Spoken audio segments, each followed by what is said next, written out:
ഈ വോട്ട് കൊള്ളയാണല്ലോ ഇപ്പോൾ വലിയ ചർച്ച. അത് തിരിച്ചു വന്ന് ബുമറാങ് പോലെ കറങ്ങി കോൺഗ്രസിൻ്റെ സകല നേതാക്കന്മാരെയും മുറിപ്പെടുത്തുകയാണ്. ഇപ്പോൾ കർണാടക മുഖ്യമന്ത്രി സിദ്ധരാമയ്യയുടെ വലങ്കൈയായിരുന്ന രാജണ്ണ കഴിഞ്ഞ ദിവസം പറഞ്ഞു ഇതിലൊന്നും ഒരു കാര്യമില്ല, രാഹുൽ ഗാന്ധിക്ക് വട്ടാണ്, നമ്മളാണ് ഈ വോട്ടർ പട്ടിക ഉണ്ടാക്കിയത്. കാരണം സംസ്ഥാന സർക്കാരിൻ്റെ ഉദ്യോഗസ്ഥന്മാരെ ഉപയോഗിച്ചിട്ടാണ് വോട്ടർ പട്ടിക തയ്യാറാക്കുന്നത്. അത് തുറന്നു പറഞ്ഞതിന് രാജണ്ണയുടെ പണി പോയി. പക്ഷേ ഇപ്പോൾ സിദ്ധരാമയ്യ തന്നെ വലിയ വോട്ട് കൊള്ള നടത്തിയ ആളാണെന്നുള്ള വിവരങ്ങൾ ഇപ്പോൾ പുറത്തു വരുന്നുണ്ട്.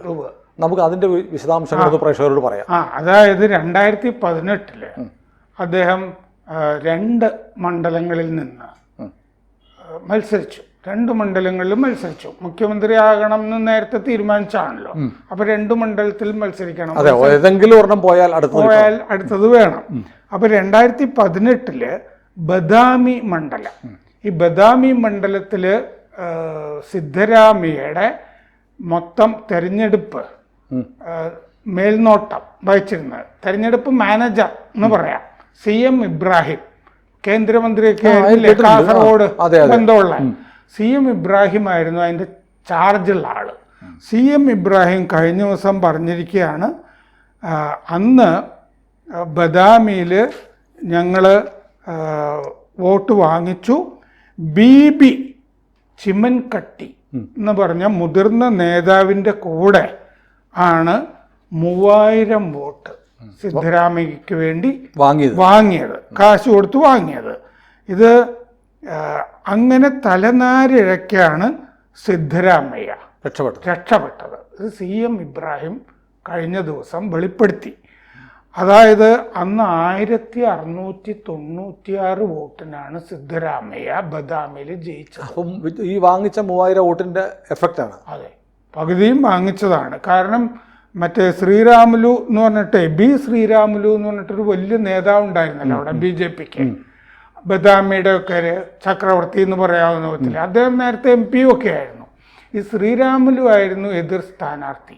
അമിത്ഷായും ഒക്കെ വന്ന് പ്രചാരണമൊക്കെ അവിടെ നടന്നാണ്. ഇയാൾ തോൽക്കും എന്ന തോൽവിയുടെ വക്കിൽ നിന്ന് തിരിച്ചു വന്ന തെരഞ്ഞെടുപ്പാണ്. അപ്പൊ അന്ന് സിദ്ധരാമയ്യയുടെ തെരഞ്ഞെടുപ്പ് നടത്തിയ ഇബ്രാഹിം തന്നെ വെളിപ്പെടുത്തുന്നു 3000 വോട്ട് ഞങ്ങൾ കാശ് കൊടുത്ത് മേടിച്ചു എന്ന്.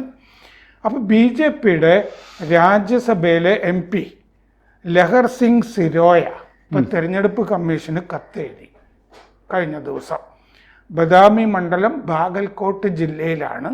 2018 നിയമസഭാ തെരഞ്ഞെടുപ്പിൽ ജയിച്ച് മുഖ്യമന്ത്രിയായ സിദ്ധരാമയ്യ ഇങ്ങനെ കോഴ കൊടുത്ത് വോട്ട് വാങ്ങിച്ചു. അത് 1951, 1988 ഒക്കെ ജനപ്രാതിനിധ്യ നിയമം അനുസരിച്ച് IPC അനുസരിച്ചും ഒക്കെ കുറ്റകരമാണ്. അപ്പം അതുകൊണ്ട് ഇദ്ദേഹത്തിനെ പുറത്താക്കാനും തെരഞ്ഞെടുപ്പ് റദ്ദാക്കാനും ഒക്കെ അയോഗ്യത കൽപ്പിക്കാനും ഒക്കെ നടപടിയെടുക്കണം എന്ന്.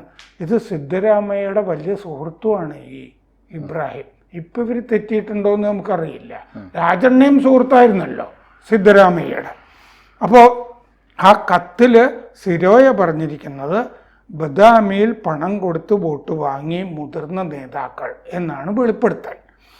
ഇത് നിയമവിരുദ്ധമാണ്. അപ്പം അടിയന്തര പ്രാധാന്യമുള്ള സംഭവമാണിത് ഇന്നത്തെ രാഷ്ട്രീയ സാഹചര്യങ്ങളിൽ.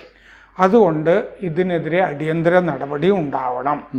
അപ്പോൾ ശനിയാഴ്ച സിദ്ധരാമയ്യയോട് ഈ ചോദ്യം ചോദിച്ചു മാധ്യമപ്രവർത്തകർ. ശനിയാഴ്ച ഇങ്ങനെ ഇബ്രാഹിം പറഞ്ഞല്ലോ, 2018 ഞാൻ ബദാമിയിൽ 2 തവണ പോയിട്ടുണ്ട്, അവിടെ നടന്നത് എന്താണെന്നൊന്നും എനിക്കറിയില്ല, ഓർമ്മയില്ല. 2 തവണയും പോയിട്ടുള്ളൂ. കാരണം ജനങ്ങൾ ഇങ്ങനെ ജയിപ്പിക്കാനായിട്ട് ബാധ്യതയുള്ളവരാണ്, പോകേണ്ട കാര്യമൊന്നുമില്ലല്ലോ അവിടെ. അപ്പോൾ അന്ന് 2 സീറ്റിൽ ഒരെണ്ണം മൈസൂരിലെ ചാമുണ്ടേശ്വരി ആയിരുന്നു. ഇയാൾ സാധാരണ മത്സരിച്ചുകൊണ്ടിരിക്കുന്നത് വരുണ, ചാമരാജ നഗർ മണ്ഡലത്തിലെ വരുണയിലാണ് മത്സരിക്കുന്നത്.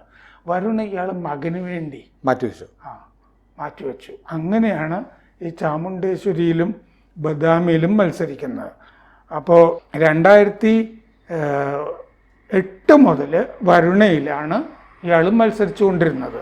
ചാമുണ്ടേശ്വരി ജയിച്ച് കയറാൻ വലിയ പ്രയാസമാണെന്ന് തോന്നിയിട്ടാണ് ബദാമി ബദാമിയിൽ മത്സരിച്ചത്. അപ്പോഴാണ് ബദാമിയിൽ കൊണ്ടുവന്ന് BJP ശ്രീരാമുലുവിനെ നിർത്തിയത്. പെട്ടുപോയി അന്ന് ശരിക്കും. അപ്പോൾ സിദ്ധരാമയ്യ 1696 വോട്ട്. എക്സില് ചൊവ്വാഴ്ച സിരോയെ എഴുതി ഇബ്രാഹിം നടത്തിയത് വൻ വെളിപ്പെടുത്തലാണ്. 1696 വോട്ട് കിട്ടിയ നാണക്കേടിലാണ് സിദ്ധരാമയ്യ എന്നിരുന്നത്. നോട്ടയ്ക്ക് 2007 വോട്ട് കിട്ടിയിരുന്നു. അത് ശരി, നോട്ടേക്കാൾ താഴെയായിരുന്നു സിദ്ധരാമയ്യയുടെ ഭൂരിപക്ഷം. അപ്പോൾ ഇബ്രാഹിം ഇലക്ഷൻ ചാർജാണെന്നും പറഞ്ഞു. എന്നിട്ട് സിരോജ് പറയാണ് എങ്ങനെയാണ് ഈ 3000 വോട്ട് വാങ്ങിയതെന്ന് കൂടി ഇബ്രാഹിം വെളിപ്പെടുത്തണം. സിദ്ധരാമയ്യ പണം കൊടുത്തു എന്നാണ് പറയപ്പെടുന്നത്. സിദ്ധരാമയ്യാണ് അതിന് പണം മുടക്കിയിരിക്കുന്നത്. ഇബ്രാഹിമിൻ്റെ കയ്യിൽ നിന്ന് എടുത്ത് കൊടുക്കില്ലല്ലോ. അപ്പോൾ മാത്രമല്ല, ആ പണം, ആ 3000 വോട്ടർമാർക്ക് വാഗ്ദാനം ചെയ്ത പണം ഉണ്ടല്ലോ, അത് 6 മാസം കഴിഞ്ഞിട്ടാണ് കൊടുത്തത്. അത് ശരി, ജയിച്ചു കഴിഞ്ഞ് 6 മാസം കഴിഞ്ഞ് കൊടുക്കാന്ന് പറഞ്ഞു. എന്നാണ് കൊടുത്തത്. അപ്പോൾ അത് വലിയ അഴിമതിയാണ്. കേന്ദ്രമന്ത്രിയും MP-യും ആയിരുന്ന ആളാണ് ഇബ്രാഹിം. അതുകൊണ്ട് തെരഞ്ഞെടുപ്പ് കമ്മീഷൻ അന്വേഷിക്കണം. ഇതാണ് സിരോയയുടെ കത്ത്. ഏതായാലും ഈ കർണാടകയിൽ വെറുതെ അല്ല രാജണ്ണ ഇത് വെറുതെ പ്രഹസനമാണെന്ന് പറഞ്ഞത്. കാരണം സിദ്ധരാമയ്യയുടെ കാര്യമൊക്കെ പുറത്തു വരും എന്നുള്ളതുകൊണ്ടായിരിക്കും. പിന്നെ നമ്മൾ കഴിഞ്ഞ ദിവസം ജലഹള്ളിയിലെ കാര്യവും പറഞ്ഞല്ലോ. മറ്റേ 10,000 വോട്ടർ ID കാർഡുകൾ ജലഹള്ളിയിലൊരു ഫ്ലാറ്റിൽ നിന്ന് കോൺഗ്രസ് MLA മുനിരത്ന ചാക്ക് കണക്കിന് പിടിച്ചത് 4 മോസ്കുകളുടെ അടുത്ത് നിന്ന് 4 ചേരികളിൽ നിന്നുള്ള മുസ്ലിം തിരിച്ചറിയൽ കാർഡുകൾ ബൾക്കായിട്ട് മേടിച്ചു. തമാശ എന്ന് പറയുന്നത്, ഇപ്പം ഈ നമ്മുടെ ജനാധിപത്യ സംവിധാനത്തിലെ ബൈബിളാണ് വോട്ടർ പട്ടിക. വേണം പറയാം, വേദപുസ്തകം, ബൈബിളോ മഹാഭാരതമോ ഭഗവത്ഗീതയോ എന്ത് വേണമെങ്കിലും പറയാം. അതാണ് അടിസ്ഥാന പ്രാമാണിക ഗ്രന്ഥമുണ്ടെങ്കിൽ അത് വോട്ടർ പട്ടികയാണ്. വോട്ടർ പട്ടികയെ ആധാരമാക്കിയാണ് തിരഞ്ഞെടുപ്പ് ചെയ്യുന്നത്. അപ്പോൾ അതിനകത്ത് കുഴപ്പമുണ്ട്, പരിഹരിക്കണം എന്ന് പറയുന്നത് ന്യായമായ ആവശ്യമാണ്.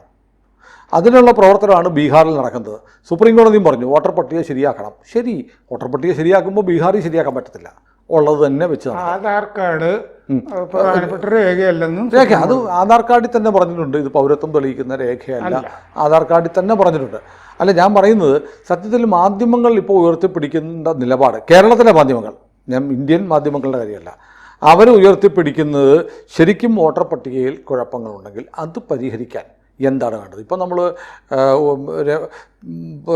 ചെന്നിത്തലയുടെ മണ്ഡലം, പിന്നെ സതീശൻ്റെ മണ്ഡലം, കോഴിക്കോട് ജില്ലയിലെ പല മണ്ഡലങ്ങൾ, അങ്ങനെ പല മണ്ഡലങ്ങളിലും ഈ പറയുന്ന വോട്ടർ പട്ടികയിൽ എൽദോസ് കുന്നപ്പള്ളി, ഈ പ്രിയങ്ക ഗാന്ധിയുടെ മണ്ഡലത്തിൽ വയനാട്ടിൽ ഈ പറഞ്ഞ 00 എന്ന് പറഞ്ഞുള്ള അഡ്രസ്സുകളുണ്ട്. റായ്ബറേലി ഇഷ്ടം പോലെ ഉണ്ട്. നമ്മൾ കഴിഞ്ഞ ദിവസം പേരുകൾ സഹിതം പറഞ്ഞു. ഇതൊന്നും കേരളത്തിലെ മാധ്യമങ്ങൾ കാണുന്നില്ല. കാരണം ഇന്ന് മനോരമ കണ്ടു കഴിഞ്ഞാൽ സുരേഷ് ഗോപി എന്തോ വലിയ കുഴപ്പം കാണിച്ചു എന്ന് തോന്നും. 1-ാം പേജ് നിറച്ചും സുരേഷ് എത്രയോ സ്ഥലത്ത് ആളുകൾക്ക്.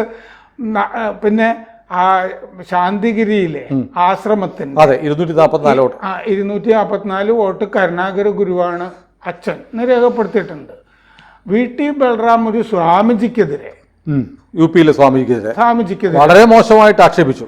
അങ്ങനെ ഉണ്ടെങ്കിൽ ആശ്രമങ്ങളിൽ അങ്ങനെയാണ്, അവർ ബന്ധങ്ങളെല്ലാം ഉപേക്ഷിച്ച് വന്ന് ഗുരുവാണ് പിതൃസ്ഥാനത്ത്. അതെ, ആ സ്ഥാനത്ത് ഗുരുവാണ്. അപ്പോൾ ഗുരുവിൻ്റെ പേര് എഴുതുന്നു. മാത്രമല്ല, അവർ ആശ്രമവാസികളാണല്ലോ, അവർക്ക് വേറെ അഡ്രസ് ഇല്ലല്ലോ പറയാൻ, വേറെ വിലാസവും പറയാനില്ല. അപ്പോൾ ആശ്രമം കരുണാകര ഗുരുവിൻ്റെ ആശ്രമമാണ്. അവിടെ 244 ഒരു വീട്ടു നമ്പറും കാണും.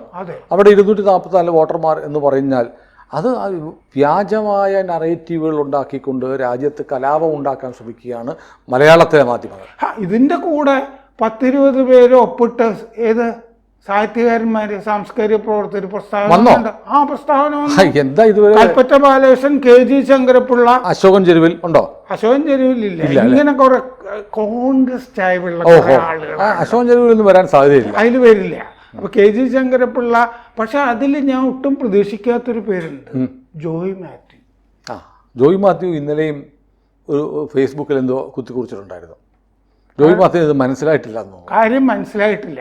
ചിലപ്പോൾ പുള്ളി ഇങ്ങനെ ഒരു ശരിക്ക് വേണ്ടി പറയില്ല. അപ്പോൾ കുറച്ച് ദിവസം കഴിയുമ്പോൾ ഇത് മനസ്സിലാവുമല്ലോ. ഇപ്പോൾ സോണിയാഗാന്ധിയുടെ കാര്യം, റായ്ബറേലിയുടെ, അപ്പോൾ ചിലപ്പോൾ ഞാൻ ഇങ്ങനെയല്ല ഉദ്ദേശിച്ചത് എന്ന് പറഞ്ഞേക്കാം. അദ്ദേഹത്തിൻ്റെ ഈ വളരെ നിഷ്പക്ഷവും സ്വതന്ത്രവും നിർഭയവുമായ അഭിപ്രായങ്ങളാണ് വരാറുള്ളത്. സത്യസന്ധമായി പറയാറുണ്ട് എന്നാണ് പൊതുവിൽ ജോയി മാത്യുവിനെ കുറിച്ചുള്ള ഒരു ഇംപ്രഷൻ. അതെ. കൂടുതൽ വാർത്തകളും വിശേഷങ്ങളും നിങ്ങളിലേക്ക് എത്താൻ ABC മലയാളം സബ്സ്ക്രൈബ് ചെയ്യുക, ബെൽ ബട്ടണും അമർത്തുക.